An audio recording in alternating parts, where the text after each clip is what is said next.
कितना छोटा सा ही था अंकुर तब, पर उसकी शिकायतें शुरू हो गई थी।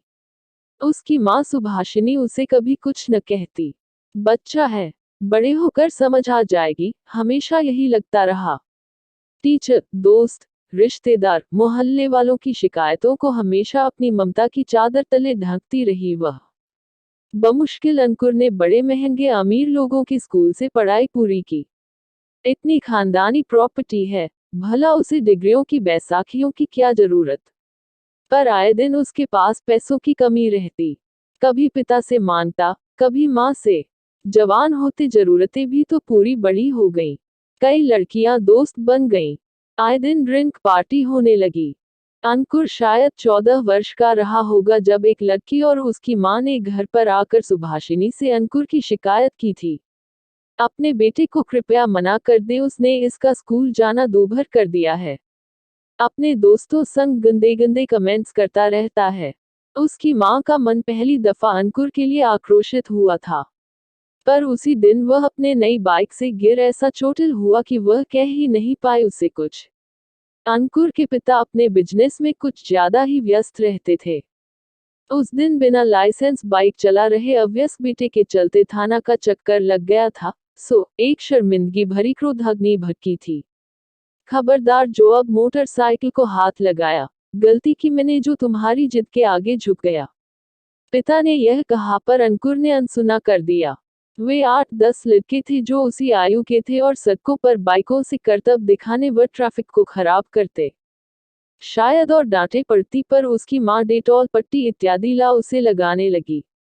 उस दिन के बाद से माँ हमेशा अंकुर और बाप के बीच खड़ी रहती, एक दीवार बन, और उसी दीवार की आड़ में कब अंकुर की शरारतें अपराध की श्रेणी में आ गईं, सुभाषिनी जान ही न पाई। अजीब अजीब से उसके दोस्त बन गए थे और अंकुर को लगता वे ही उसके सही हमदर्द हैं। अंकुर की शैतानियां अब बचपना छोड़ चुकी थी, पर बाप को अंकुर की करतूतें मालूम नहीं थी। एक न एक दिन तो कलई खुलनी ही थी।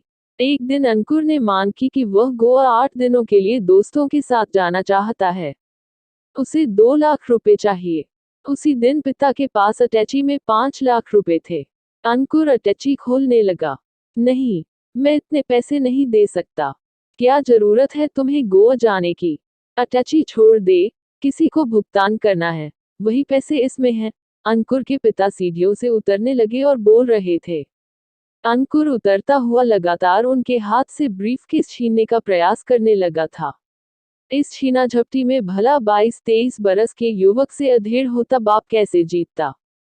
रुपयों से भरे उस अटैची को छीनकर भागते वक्त अंकुर ने पलटकर भी नहीं देखा कि उसके पिता इसके बाद सीढ़ियों से लुकते चले गए। पिता तो सिर्फ सीढ़ी से लुके, पर वह अब मां के आंखों से टप टप आंसुओं संग भी लुक गया। पिता की न सिर्फ हड्डियां टूटी बल्कि मन भी टूट गया। बचपन में अंकुर पर अंकुश न लगाने का ही यह नतीजा था। अंकुर को अपने इकलौते होने का बड़ा गुरूर था, पर थोड़ा ठीक होते ही उसके पिता ने एक पुराने वकील को बुलवाकर कानूनी तौर से उसके साथ संबंध विच्छेद कर लिया। मां ने कुछ न कह अपनी सहमति ही जताई और शायद कोई राह शेष नहीं थी। अब आए दिन अंकुर की कुख्याति से अखबार पटने लगे, क्योंकि घर से कुछ न मिलने पर वह राहजनी, लूट, रंगदारी करने लगा। अंकुर ने एक लड़की को अगवा किया। अंकुर पर बलात्कार का आरोप, ड्रग रखने का आरोपी अंकुर। आए दिन घर पर पुलिस व पत्रकारों के चक्कर लगते रहते। हालांकि वह घर में आता ही नहीं था। वह कभी एक ठिकाना ढूंढता, कभी दूसरा। एक दिन उसके पिता की सहनशीलता की सीमा समाप्त हो गई और अपनी लाइसेंसी बंदूक से अपनी हीला समाप्त कर ली। अब मां अकेली थी जीवन प्रांगण में। खुद को जिम्मेदार मान लोहा लेती रही।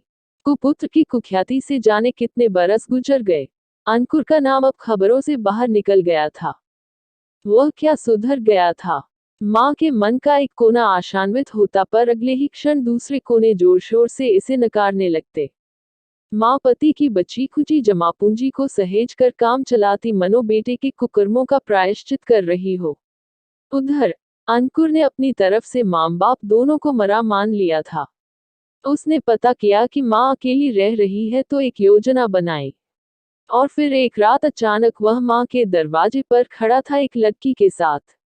सुभाषिनी ने मिचमिचाती आंखों से अधेड़ हो चले बेटे को देखा, मानो कट लग गया उसे। विश्वास और अविश्वास की चौखट पर कुछ पल झूलती रही सुभाषिनी की पुत्र को पार करने दे या नहीं। आखिरकार ममता सब पर भारी पड़ी और विवेक हार गया। माँ, इससे मेरी शादी करा दे। शुरू शुरू में वह सुभाषिनी की गोद में जब सिर रख कहता तो सुभाषिनी की आंखों में रसधार फूट पड़ते, मानो पुराने दिन लौट आए हों। कुछ दिनों के लिए सुभाषिनी यह भूल गई कि गया वक्त कभी नहीं लौटता। फिर धीरे धीरे अंकुर की हरकतें संदिग्ध लगने लगी। वह कहीं आता जाता नहीं, अलबत्ता वह लड़की बेबाक बाहर आती जाती।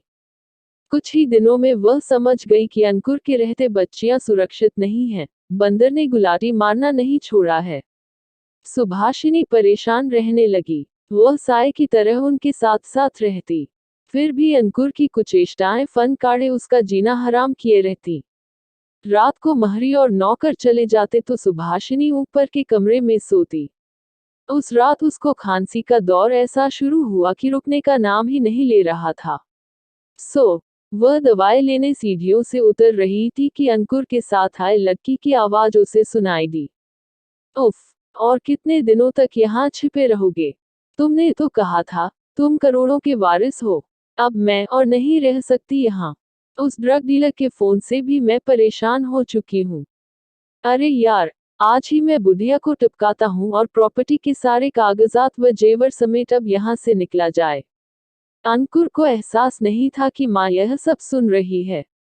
सुभाषिनी जड़ हो गई उसकी बातों को सुन। अंकुर बोला, तुम रोज रोज मेरे पीछे न पड़ो। मैं देखता हूँ कि कैसे वे करोड़ों मिलते हैं। माँ ने कहीं गाड़ कर रखे हैं। यह पुलिस भी तो कुत्ते की तरह मेरे पीछे पड़ी है। दुनिया में अभी यहाँ से सुरक्षित कोई जगह नहीं है। पर मम्मी जी ने अब तक इतना माल दबाए रखा है कि छोड़ते नहीं बन रहा। इस घर के अलावा और भी कितने घर जमीन की यह मालकिन है, सब मेरा ही तो है। अब जो यहाँ से निकले तो देश वापस नहीं आना है।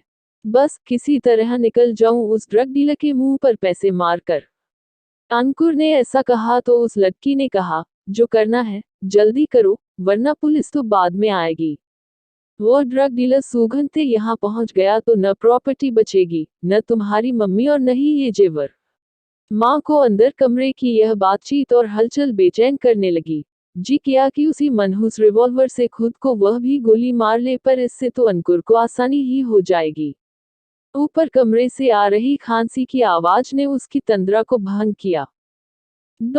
वर्षों पहले पिता को सीढ़ियों से गिराने वाला बेटा आज माँ को भी तर्पण देकर ही जाएगा। खांसी की आवाज लगातार अपनी उपस्थिति जता रही थी। सुभाषिनी चेयर पर झूल रही थी। अंकुर को नहीं मालूम था कि विचारों की अंधड़ मन में चल रही थी। थपेड़ों से उनका शरीर कांप रहा था। आंखों से क्रोधाग्नि से तप्त अश्क गंगाजमना बन कलेजे पर बर्छियां चला रहे थे। अंकुर का बचपन बार बार मानस पर चलचित्र की भांति चल रहा था। शादी के बरसों बाद अंकुर गोद में आया था। काफी इलाज के बाद शारीरिक कमियों को हराते हुए उसे पाया था। शायद संकेत था कि निपुती रहना ही श्रास्कर होगा। इतने वर्षों बाद गोद हरी हुई तो अंकुर की कोई गलती कभी महसूस ही नहीं हुई। कैसा कुलतारन कपूत निकला, जैसे कोई वैर निकालने ही पैदा हुआ। तभी दरवाजे पर किसी ने खटखटाया। अंकुर ने खिड़की से झांका और घबराते हुए दौड़कर हॉल में आया। सुभाषिनी को बैठा देख वह झट से उसकी गोदी में सिर घुसा शुतुरमुर्ग बन कहने लगा, माँ, दरवाजा मत खोलना, पुलिस आई है, तेरे बेटे को पकड़ कर ले जाएगी। बेटे से यह नजदीकी और प्यार भरे बोल माँ का मन फिर भरमाते कि सुभाषिनी जोर से बोल पड़ी, दरवाजा खुला है, अंदर चले आए। फोन मैंने ही किया था। गला भर्रा चुका था, कंठ अवरुद्ध हो चुका था।